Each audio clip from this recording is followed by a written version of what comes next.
On this last day of Pride, I want to talk about love, belonging, identity, self-identity, and this idea of reclaiming our wild heart, reclaiming our truest identity. So I'm going to just read a lot of my notes because I just got off workshop and I have to hurry and get to the airport. So this is going to be quick, and I'm just going to kind of fly through this, all right? The Buddha teaches that all human suffering comes from a forgetting of who we are. I was listening to Tara Brach talk the other day about this idea of living in a limited self-capacity, a fearful self, a wanting self, a winning self, a losing self, and forgetting the love and the vastness and the light that is living through us. And those are kind of her words for describing this beautiful heart, this wild heart that we're born with, right? This true identity that is untamed. And she referred to a quote by John O'Donohue where he asked specifically, what happened to our wildness, the wildness of our character, right? And she talked also about, now I'm going to explain this a little bit differently, but it's the same idea. And she talks about this, evolutionary process that happens after we're born with this wild heart. And I'll move this so you can see it a little bit more. I didn't realize it was cut off. And as we grow older, we're born with this wild heart, and as we grow up into the world and begin to have experiences and interactions with other humans, all these wounding things happen, right? These wounds happen to us. Wounds of neglect, abuse, anxiety, rejection, criticism, all these things. And in order to stay safe in the world, we take on a new form, right? We change who we are in order to be safe. And she says that, this forgetting of who we are, this forgetting of this wildness, this untamed self, is not a mistake, right? It's a survival mechanism. And we come into form with this wild heart, and then she says it gets tamed into something smaller as a survival mechanism. And that something smaller ends up being all these personas that I'm going to talk about in other videos. But for the sake of today, I'm going to leave it fairly brief. But a wound will happen, and then what happens is we internalize that wound, and the internalization of that wound, there comes a belief system with it, right? We think a thought, I am worthless, I am broken, I am a burden, I am unimportant, I am not worthy, right? And that I am statement that we associate with that wound, the neglect or the abuse or the criticism of our parent, right? We begin to decide in our brain, okay, what are we going to do? And we need to make ourselves smaller. We need to adjust ourselves. We need to fit in to this world, right? And Brene Brown talks about belonging versus fitting in. And when we're born with our wild heart, we just belong in this universe that's messy and chaotic and real and raw.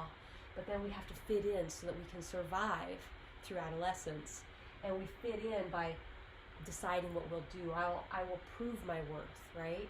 I will become invisible. I'll make them listen. I'll get their attention. I'll become indispensable, right? I'll become needed so that I can't be cast out. So we begin to strategize. How are we going to fit in and make ourselves smaller so that we can be okay in the world, so that we can get love, approval, validation, whatever it is that we're needing as this small child. And all these strategies and behaviors begin to take place as a result of that. And all of this makes sense, right? This is how and then that turns into a persona, right? The doormat, the loser, the bully, the perfectionist, the people pleaser, the golden child, the ice queen, the wall, the critic, the chameleon. On and on they go. The needy mess. And the thing about making ourselves smaller as a survival mechanism is that the problem is that it becomes our new identity. The world begins to associate us and see us as a helper, as the hero, as the people pleaser, as the perfectionist, as the controller, right? And so while we're in these junctures of our smallness, as Tara says, the problem is that we build stories around this behavior and these masks, these personas that we take on. And during that juncture of smallness, these masks, these personas, they begin to take over as our primary identities. It begins to be the way that we see ourselves and the way that the world sees us. And so we develop this false identity, and we forget our true identity, our wildness, and who we really are. And so on this final day of Pride, what I would like to do is I would like to invite each of us on this journey back to remembering who we really are, to remembering our wildness, and to embracing it. I want to give you permission to belong. I want to give you permission to belong as your truest self, your wildest self. And I want to give you permission and invite you to embrace this life and everything that comes with it from that true wild heart. And I want to invite you to go after life with abandon, without hesitation, with the entirety of your whole heart, as you truly are. And so, as I said, these internalized messages, we self-internalize these messages that come from these wounds, right? These false beliefs. That's what all of this is built on. So all of these identities, and it's not that there's nothing wrong with, how am I going to do it? How am I going to get approval? How am I going to get validation? How am I going to change myself to fit in? I'll get degrees, I'll get an education, I'll get money, I'll get power, I'll get approval. I'll become a loser, the loser persona, right? That's afraid, I'll get fired, I'll do drugs. Because as long as I'm being rejected because I'm a loser, I can tolerate that. That doesn't hurt quite so bad. But man, if I'm not a loser, if I'm one of these better personas, if I'm the helper, the people pleaser, and I still get rejected, those are the good ones. At least if I'm a needy mess, I can tolerate being rejected for that. That makes sense. It's in my control now, right? So there's all these elements for how we change ourselves, but they're all built on this false belief system. And so we have internalized these beliefs, we've internalized these messages about ourselves, and that's what's created all of this false identity.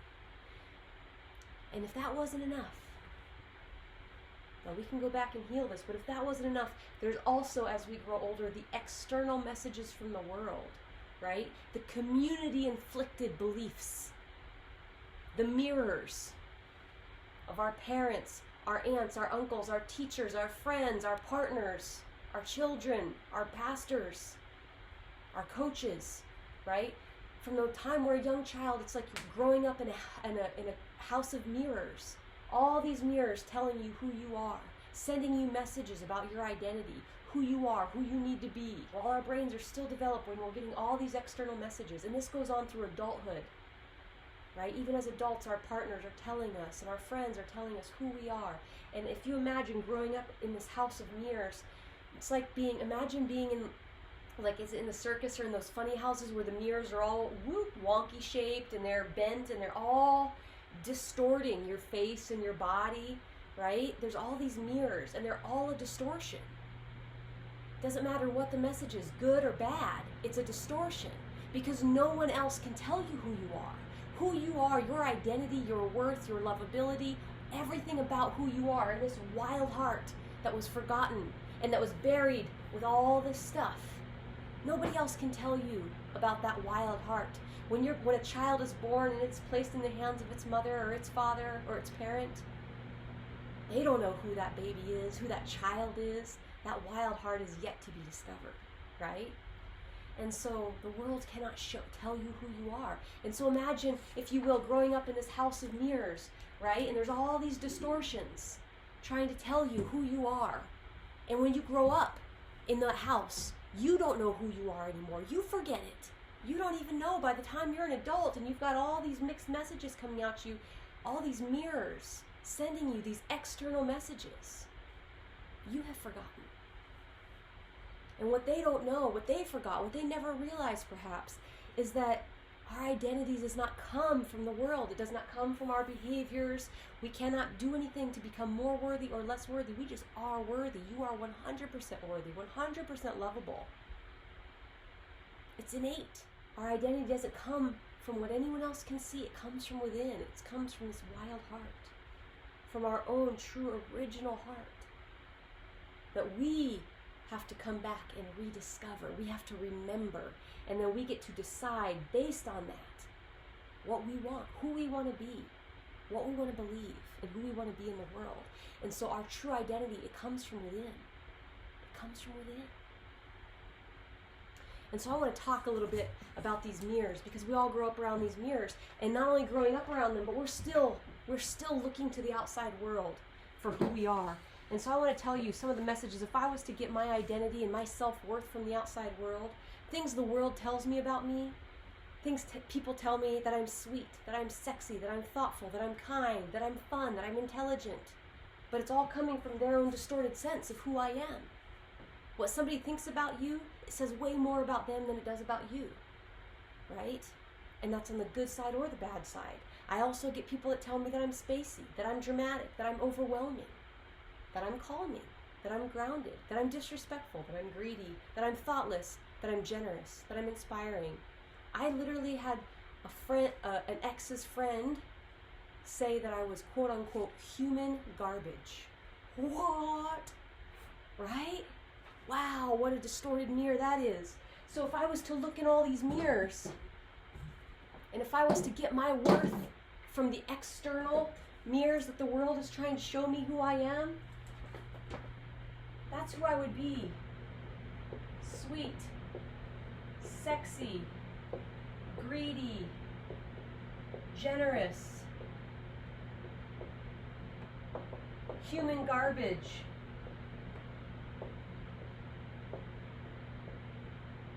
inspiring,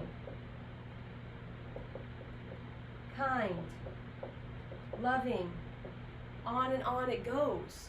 All these different mirrors of the world. I would be bipolar or psychotic or all of the above, right? Trying to keep track and figure out who am I really.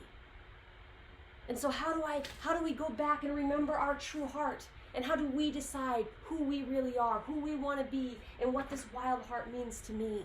What this wild heart means to me. How do we do that? We have to stop looking in these wonky mirrors. We have to stop looking in the mirrors of our lovers, of our parents, of anybody else. It's fine, totally, yes, to hear the good things, and it's always wonderful to hear those things, but it still has to be a recognition that my worth does not come from anything external. There's nothing wrong with getting degrees. There's nothing wrong with making money, with making a contribution, with teaching, with coaching, with helping. There's nothing wrong with doing these things, but that's not where your worth comes from.